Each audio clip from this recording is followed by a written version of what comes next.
Tomorrow's gonna be a real good day. I'm breaking your train of retraining the game. Tricks of David Blaine, waking in pain. Making a change to the cables in your brain. Wiring different and heighten your plane. Siphon the fluid for guys that are clueless. Minor minutia is time to refuel it. Embody the music, nobody can do it as proper as who is reciting this new shit. You know the right path? Show me which, like riding a broomstick. Knowledge, get to it and die from amusement. Trying to kill you while the poverty choose the economy. Useless of lottery tickets when the pot is exhausted. Surviving the planet or flying the starship. I am exalted, lion is roaring, fighting, ignore the lion, the coffin. Reign is supreme. Dying of Ross, one shot at the floss. And I am the boss man, fire and form and annihilate all. I'm writing them off. You like where they going? My site is a north. A 5-minute talk. Somebody is lost. Coming back with everybody out there on Tone Space. This is my new channel, TACHYON Talks. The very first video I'm doing for the channel, so hopefully it becomes a collector's item for all of y'all in your bitrate collection.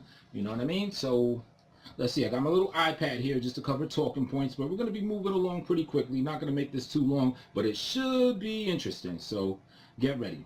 Just a little bit about myself. You know, I'm a sci-fi enthusiast, stuff like that, so I rap as well. I have another channel just straight up called Tone Space, TONESPACE.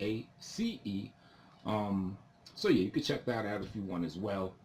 I want this channel right here though to be social conscious talk, you know, with an overtone or undertone of science. You know, a lot of weird shit, a lot of unexplained phenomena, the X-Files, if you will, which just came back. I'm about to watch that second of the 2-night premiere in a little bit.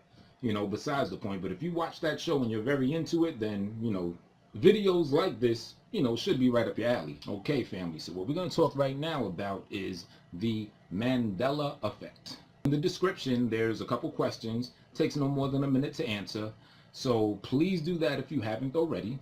Moving right along, assuming that you've already answered the questions and you're back right over here. The peanut butter brand that begins with the letter J-I.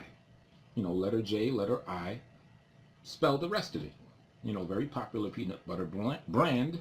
If you said F-F-Y, as in Jiffy, then you'd be incorrect. The correct spelling is J-I-F. It's just Jif, and it's always been Jif. It's never changed or anything of the sort. Second question, the Snow White movie, the Disney iteration of it, says blank blank on the wall. Who is the fairest of them all? Or who is the fairest one of all? That's another story. But if you answered mirror mirror, hey, I answered that too. You'd be incorrect. It's really magic mirror. Okay, moving right along. Interview with blank vampire. I got interview with a vampire. First time I did it, it's really interview with the vampire. Always has been. You know, nothing changed, stuff like that. All right. Let's see, what's the next one after that? This is a good one. The book about the bears, the Baron something bears. If you wrote what should phonetically sound like Berenstein Bears and spelled it S-T-E-I-N, or even if you had that little mishap that I have between the E and the I and you spelled it S-T-I-E-N, either way, it's wrong. It is, and it has always been, Berenstain Bears. S-T-A-I-N Bears. Here we go. Star Wars, Episode 5, I believe. Blank, I am your father. Almost everyone I talked to has said, Luke, I am your father. It's, no, I am your father. Meaning, no, that's incorrect, but the correct iteration of what he says is, no, I am your father. Because prior to that, Luke's talking to him, and he's like, oh, you killed my father, or some shit like that. And then it's kind of like Darth Vader is answering, no, I am your father. Okay, so, all right, here we go. The famous cartoon brand or company, Looney what? You know, the one with Bugs Bunny and all them cats in it. Looney what? All right, we got Looney Tunes. How do you spell it? Now this one, I'm in tune with the way it's always been. I spell it T-U-N-E-S. That's how I remember it as a kid. That's how I know it to be. A lot of people, maybe even you yourself, spelled it T-O-O-N-S. Looney Tunes, like that. Because, I mean, if you look, Tiny Toons came back later, and Roger Rabbit talks about Toontown. They refer to T-O-O-N. So, either way, let's move right along, because we're going to get into the mysteries about why everything is the way it is. Okay, yeah, I asked you to draw or picture the Volvo logo for the car, right? Now, when you look it up and see what it looks like, tell me, did that look like what you've known it to be? with the male sign sticking out, you know, with the arrow pointing that way, like the male masculine sign. It looked very weird to me. Okay, I do want to touch on this subject. It's kind of very important to the thing. It has to do with language. You know how like certain unexplained phenomena or so-called unexplained phenomena, they say, oh, I looked at this, I tried this shit or whatever, and I just can't explain it. I don't know what to think of that. But then someone may come with what seems to be fringe information or an out there explanation, and yet people, like for example, it will be somebody that is trying to say that the explainable thing is some crazy shit. Like let's say it's because pigs can fly. Not saying they can, but let's say pigs could fly is the explanation to some phenomena. And then they, you know, they see a phenomena of like pigs in the sky, and they say, oh, I can't explain it. You can't explain it. You just did. You're seeing a fucking pig fly. Pigs are flying. That's the explanation. You know what I mean? So this phenomena that we're going to get into, it has a lot of people using that language. I don't really like that language. I can't explain it. Just because, you know, point I'm making is open up your scope to what you believe is possible. Open up your possibility of what can be the explanation for things. That's what it really comes down to. Let me take a little sip of this water. What up? All right. So I did want to touch on that. Explain. Get that out your psyche. You know, have the scope of possibility that anything is possible, especially after we dig into this mystery. All right. Mandela Effect. I'll get into that real quick. By definition, basically a lot of you guys answer these questions, and you probably swore it was Interview with a Vampire. You swore it's Berenstain Bears, not Stain Bears, stuff like that. That's what the Mandela Effect is about. That's your oh shit mindfuck moment, if you will. Basically, it's called Mandela Effect because a lot of people remember Nelson Mandela, dying in prison in 1989, as opposed to leading South Africa, being released, and dying in 2013. And they have vivid recollection of this memory, and they remember what they were doing at the time. Like, it's a very concrete memory in their mind. And now, hey, suddenly he lived longer, which, hey, power to him for not dying in 89 and, you know, doing what he did. Be him agent or not, hope he wasn't. Either way, that's a brother, so salute to that man. So yeah, that's basically what the Mandela Effect is and why it's called Mandela Effect. Okay, here's a couple more examples. Tiananmen Square. Remember the guy that stood in front of the tank at the Chinese uprising, or, you know, pardon me for not knowing the extreme details, but I think you know what I mean. I remember his ass getting run over. It was aired on TV. He got ran over. You hear the thump of the tank going over his ass. And, yeah, blood on the tank and everything. I even think I saw a note, or I saw a post about that recently on Facebook for like the 50 most wild things caught on video, some shit like that. And I believe they broke it down. They said, yeah, Tiananmen Square, the guy that got ran over by the tank. But if you look that situation up now, he did not get ran over. Actually, some dude came out of nowhere on a bike, and then another dude came from out of nowhere, and they just moved him out the way, and the tanks proceeded, or whatever they did. But he didn't get run over. You didn't hear the of them running him over, which is cool. You know, shout out to Tank Boy. Glad you're alive. You know, salute to you. You know, and you're a brave man, by the way. You know, just know that, hey, you were really close to death, because some people, hey, they could have sworn you are dead. So, you know, shout out to you for being a brave motherfucker. Mr. Rogers, from Mr. Rogers' Neighborhood. Do any of you guys remember posts on Facebook, you know, rest in peace, Mr. Rogers, and pictures of him and everything when he died fairly recently?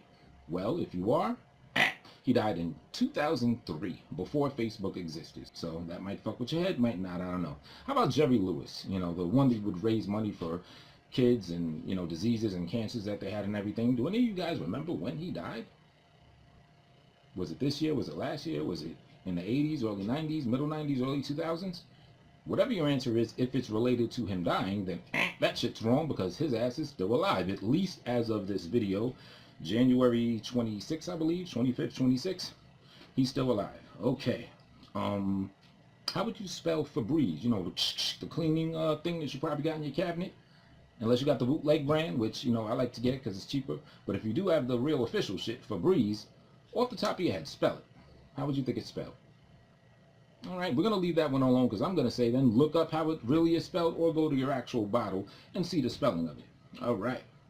The guy that wrote the Peanuts, the Charlie Brown, and all those cartoons or whatever, his name is Charles Schultz, right? And he would sign the thing at the end and everything.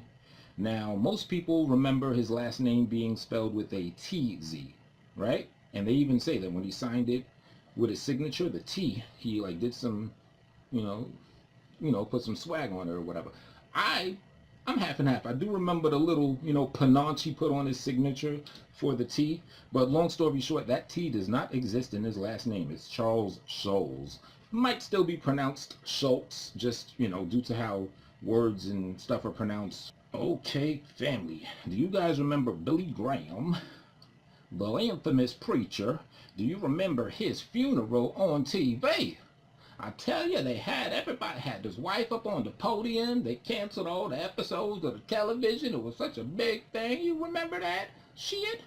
Well, shit, if you do. In this universe, now we're getting into the mysteries, it's never happened. He's still alive.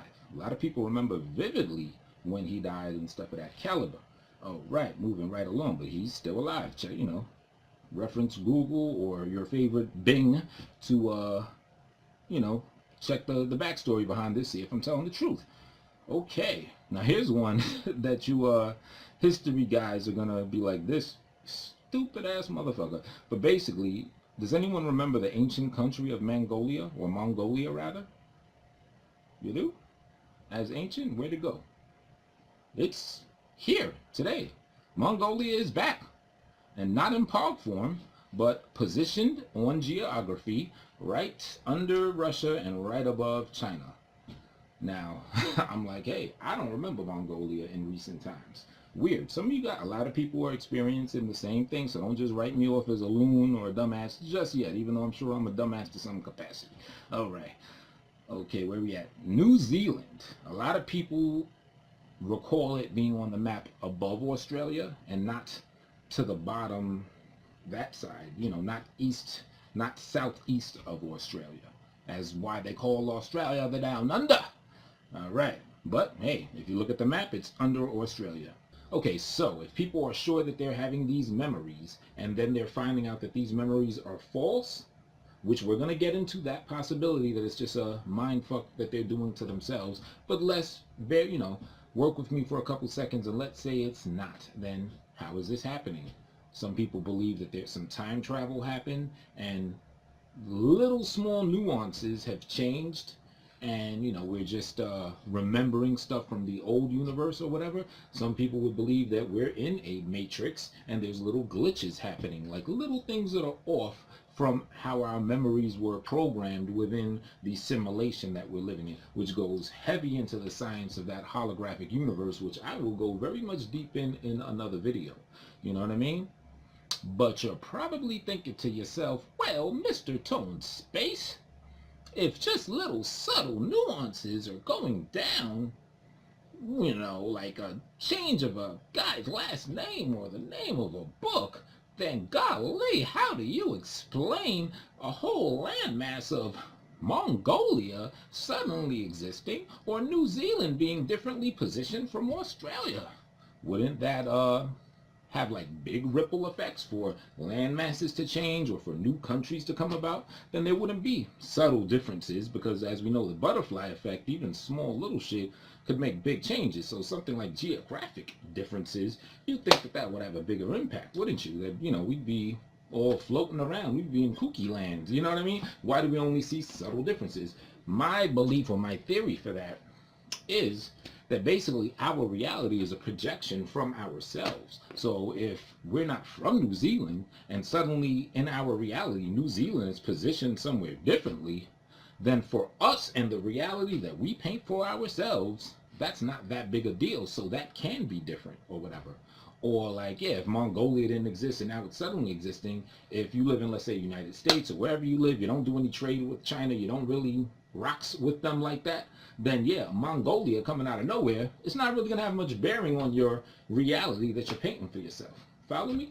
And I don't know if I got into what I said. I said time travel, but also what I'm more so believe is happening here is we're shifting through dimensions. You know what I mean? We're just one time we were in that universe that was very close to this, like the show Sliders, with little subtle differences. And as we go along, we keep going from different universe and we ice skate to different universe, which is kind of cool. Someone in the comments said something brilliant, looking up this Mandela Effect thing. And basically they said that maybe this thing has been going on for a long time already, like little subtle changes in our history that are different, you know, and we've been maybe universe or parallel dimension hopping all along, but we just never noticed it because, as everyone says, Age of Aquarius is coming. We're coming into a more enlightened period. You know, a lot of truths or truths, however you say it, are being unveiled. So maybe we're just now starting to notice what's been going on since humanity. Good possibility. I'd love to hear from you, the guy or gal that first brought that about, because I thought that was a brilliant possibility. So yeah, you know, fucks with me. You know, leave a comment, you know, give me a shout out. Let's build, you know what I mean?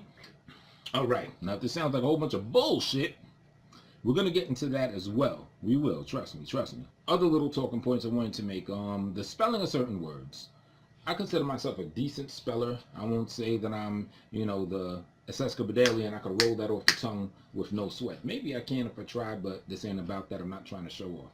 But I think I'm a fairly good speller. And definitely, for me, I mean the word definitely for me has always been spelled DEFINATELY. But if you type that in any type of a word processor with autocorrect, it will correct you to DEFINITELY. Right? Now, another word, dilemma. I think I'm used to it being spelled DILEMMA. A lot of people could have sworn. I mean, even English majors and stuff could have sworn it was DILEMNA. With, you know, I guess where the N is silent. Damn. As my man, the first black champion ever, Mr. Ron Simmons, would say. So, you know, little side examples. Now, me thinking is definitely with an A. Okay, well, it could be, here's a chance, that for all these years, prior to autocorrect on our computers and stuff of that nature, I was spelling it DEFINATELY. Just thought it was spelled that way. But I was getting away with it because I didn't have anything to automatically correct it. So the more repetition of me spelling it that way reinforced my belief that that was the true way to spell it. This is a possibility now. And then as soon as autocorrect comes out, it rocks my world. It tells me, my man, you was spelling this shit fucked up. You know, and then I put the I there instead of the A. That is a possibility. You know what I mean? And that goes into what I'm going to talk about in regard to the potential of false memories and not no spooky, crazy sci-fi other shit. So we're going to get into that right now. Basically, someone trying to debunk this Mandela Effect might say, look, our minds and our memory, it definitely plays tricks on us. And I totally agree with this. And I've vetted what I am about to say through many filters, and I still come up finding something interesting about this Mandela Effect. But let's move along. All right, we'll use the example of Jif peanut butter and us thinking it's Jiffy peanut butter historically, right? Well, we know that there is Jiffy Lube as a company. We know there is a Jiffy cornmeal or muffin meal, I think. Something that, you know, something similar to peanut butter almost by a company named Jiffy that makes a spread or muffin meal or something like that. I forget. But you guys know what I'm talking about. And then we have Skippy peanut butter, right? So cross-wiring in our brain as far as memory goes can then have us come up with Jiffy peanut butter. We're taking the Jiffy Lube, pause, we're taking the Jiffy cornmeal, we're taking Skippy that has the E-ippy or whatever thing, and we're taking Jif peanut butter, and now we swear that it's always been Jiffy peanut butter. But no, we just got our wires crossed. It's just a false memory. Okay. I can definitely buy into that, but here is something that goes a little deeper than that, which makes me question if that's exactly what it is. Now, I'm sure with a lot of these Mandela effects, if you will, that is the case. But let's see, someone I was looking into, they said that they recall Jiffy peanut butter definitely because they associated what I am calling an anchor to validate that memory, right? Now, what an anchor is, all right, an anchor is basically another memory associated with the supposed false memory that grounds it as an actual fact in that person's history. Okay, so let's say we got a mom from like 1950s or 60s or something, older woman, let's say. somewhat hypothetical, but I actually did read that this was someone's story. So she remembers it being Jiffy peanut butter. Why? Because the gimmick or the catch or what made Jif or Jiffy peanut butter special was that on the bread it spreads better. You know what I mean? I guess it was like more smooth and it spread better. So the slogan was, make your sandwich in a jiffy, because it spread so quickly, and we know a jiffy means expedient, quick, fast. Make your sandwich in a jiffy, blah, blah, blah. So that was her anchor, that commercial, and what they said was her anchor to put Jiffy peanut butter as a fact in her history. You know what I mean? Whereas in this history, it didn't change its name. You look it up, it's never been called Jiffy. So I think, you know, we're hopping through dimensions, but that's that person's thing that would anchor that one in. I have a similar anchor. Teenage Mutant Ninja Turtles, the cartoon, right? When that came out, the first one, the old school one. You know what I mean? I'm a little older. So I recall it first coming out in 1985. You look it up on IMDb, wherever you look it up, the cartoon never saw the light of day until 1987. Here go my anchor. Well, I know it's 85. Because circa 87 or 88, I'm from in New York, WPIX, which is now known as the CW network, but WPIX at the time, used to show Teenage Mutant Ninja Turtles on Channel 11, WPIX, and this was in 87. Now, when it first started showing, I had a familiarity with the show. I've never seen it now, right? But I had a familiarity with it, and I was like, really, let me check this out. So it was cool. I'm checking it out. I'm big on my cartoons and my dates and everything. See this Transformers, this Autobot hat on my head? I could tell you off the top, Transformers first aired in 1984. The movie was in 86. G.I. Joe came out in 80. Yeah, G.I. Joe I think actually came out in 83 now that I think about it. But they had their movie in 87, and then they had the show that came out after that with G.I. Joe, but they switched companies. They started rocking with DiC or D-I-C, DiC, pause. And, you know, and Thundercats, that came out in 85. They went back to New Thundera eventually. Long story short, point I'm binding this together with is to say that I am very on point with my dates of cartoons and all that. Because everything I just said is straight up off memory from back in the day. So just as I'm sure as I am sure that Turtles came out in 85. Well, Tone, you said you watched it in 87. How do you know it's 85? Why? Because I had a thing. I would love to watch the end of the cartoons with the credits rolling, where they show you the year at the very end, right? I just had a thing. I wanted to know when things came out. And I would notice that, yeah, some first season episodes of Turtles, of Teenage Mutant Ninja Turtles, instead of saying 87, 88, on Channel 11, during 87, 88, it would say 1985. So I was like, I found it interesting. Come to find out that that's because the first season in my world, from the parts that I'm, you know, around my parts, it came out in 1985, I think on either CBS or NBC. And then I guess it went off the air and they started re-airing it in 87.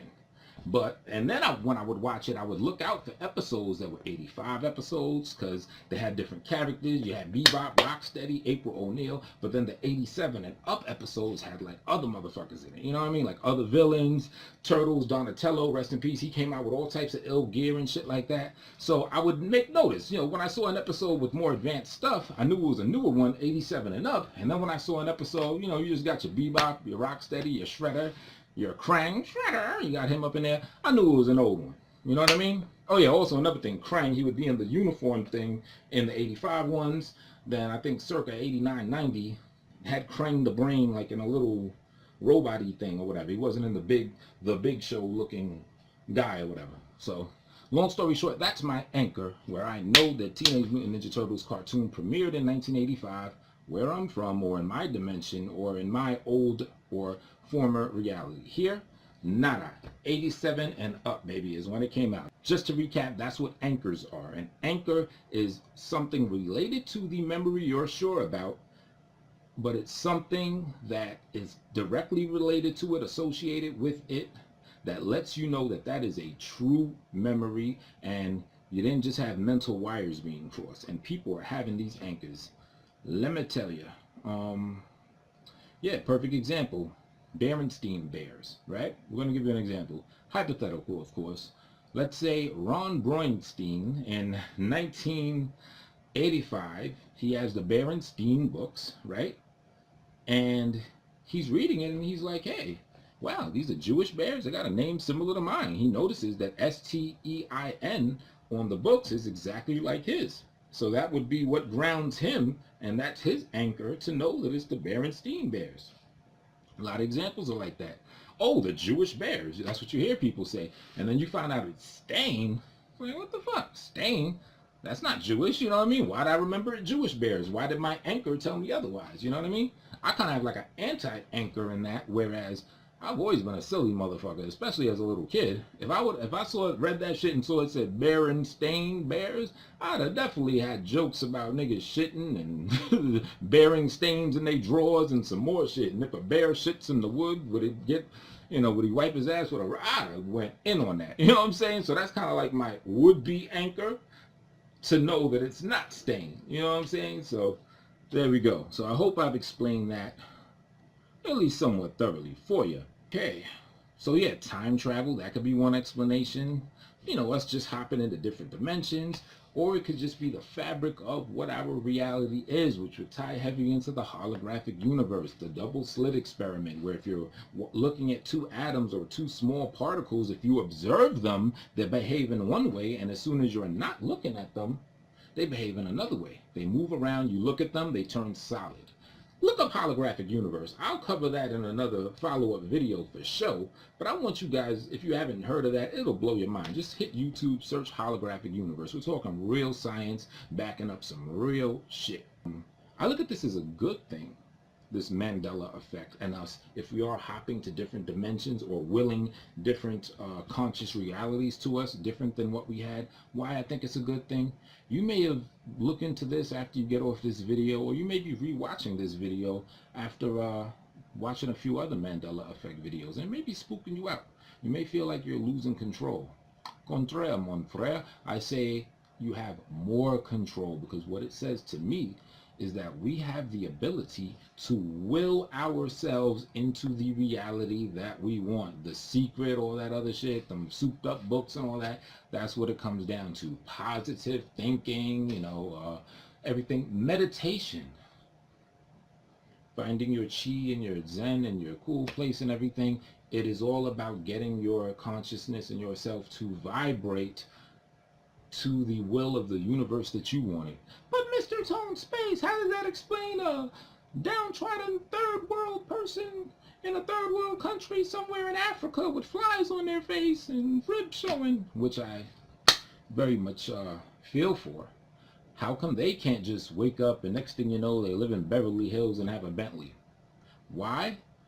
I would say my explanation or theory for that would be because to will yourself to the reality that you want, you're gonna it's gonna take practice, it's gonna take time, and you're gonna see gradual changes. Now, someone that's fucked up in the game in South Africa, hurting, ribs showing, flies in the face, all that, they're so far away from the Beverly Hills house and the Bentley that it would take a lot of power for them to will themselves suddenly into that existence. You know what I mean? Or who's to say, if they truly believe it, maybe it'll happen, and maybe that old memory will just be like a dream to them, and next thing you know, they are there. I still think we paint our reality, but I think a lot of our ego and our humanity hold us back from wanting to believe this shit and put it under the guise of spookiness and keeps us from doing it. You know what I mean? So, I think if someone were to meditate, flies on their face, ribs showing, all that stuff, shoot, they may not wake up in Beverly Hills with the Bentley, but when they come with the relief aid, they may get that little extra bit for their family, or if they run out, then, they may still get their own, and, gradual changes. And as they go along, they may be able to get themselves into better positions. But that's always been my skepticism, too, about The Secret. Like, yeah, if somebody's really messed up in the game, how do you explain that? It just seems like some pompous bullshit for people that's already middle class to become rich, or rich to become richer. What about people that's really fucked up? You know what I mean? I think it's because the 3D environment around those people is so different that it would take so much work, so much more work of willing themselves into that reality. So, but, I don't want to put a negative tone on everything. So whatever your reality is, man, go get yours. You can make something happen. You know what I mean? With your sheer mind, your sheer willpower, you gotta do the work. Of course you gotta do the work. We're never saying just to sit on your ass, be lazy, and next thing you know, there you go. You're always gonna have to do the motherfucking work. But in addition to that, don't let the work keep you away from your actual latent powers of being able to create your own reality through your mind and your willpower and your meditation and stuff like that. You know what I mean? Combination, combine them both. Genius is when the left and the right brain are working together in unison and they get it popping. That's what genius is. So you want to do your logic shit, your left brain logic shit to get it popping. You're gonna need that, but have that right brain creativity, that meditating your ass in a better situation, all that stuff. Get that popping too. Get them in unison and watch the magic happen. We're almost done. We're winding down. Check it. So, you know, I do want to close with a actual good outlook about what this Mandela Effect is. All right. Yeah, we're scared of the unknown. Do not let this spook you. We're entering this age of Aquarius, you know, age of truth. Embrace it. We're all infinite energy. That's very important. Energy transmutes, it changes, it never dies. You know what I mean? Energy is energy. It is what it is. You know, so I think it shows that we have more control than we may have thought on our reality. If we can hop dimensions and change dimensions like that, shit, it's time to get it popping. In closing, because I left a big one out, a big Mandela Effect out. And I'll leave y'all with this. I'll just leave this there. Mr. Rogers' Neighborhood, the theme song. You remember it how you remember it is? How you remember it to be? It's a beautiful day in blank neighborhood. You said the, so did I. In this dimension we're in, it is and it always has been, it's a beautiful day in this neighborhood. So shit, if we are transporting and going to different dimensions, take that as a clue. That yeah, even though we're moving around and it seems spooky, we're not, you know, we're from the old neighborhood, but it's still a beautiful day in this neighborhood. I'm Tone Space. Thanks for humbly give you all my gratitude for taking the time to check this out. Comment, subscribe, all that good shit. Catch you on the next one. Uno. Back in the spot where the battles are hot. Turn the opponent to a jack in the box. Talent can stop, the faggots get props. Doing the diddy while drinking some rock. Back when it was hot, we were banging on cops. Roar no more for a bank, it is not. 4 in the morning, slinging your rock. Making the bandits for handling my knot. Cameras got us all dominant out. Can't ever fight without grabbing them out. Snapping about 20 pictures and videos posted online. Now what's that shit about? Fuck who I'm fighting, you get smacked in the mouth. Nigga, the earth is on Anthony's house. Reading your mind where you thinking I'm forced. Off to the field where your fam will be now. Get with me now, I'm a mystical being. Visible means from invisible streams. Nothing is solid cause molecules moving so fast. Everything looks like physical scenes. Give it to me, baby, give it to me. Fuck misery, you can live with me free. Live it is heated from different means than a 9-5 simple that isn't for me. Listening cleaner than a brand new Bugatti. That's what it takes for my hands on your body. Maybe the level of animal IB's a hybrid from alien plans of the Nazis. Or really all his more skill for your joyful talk.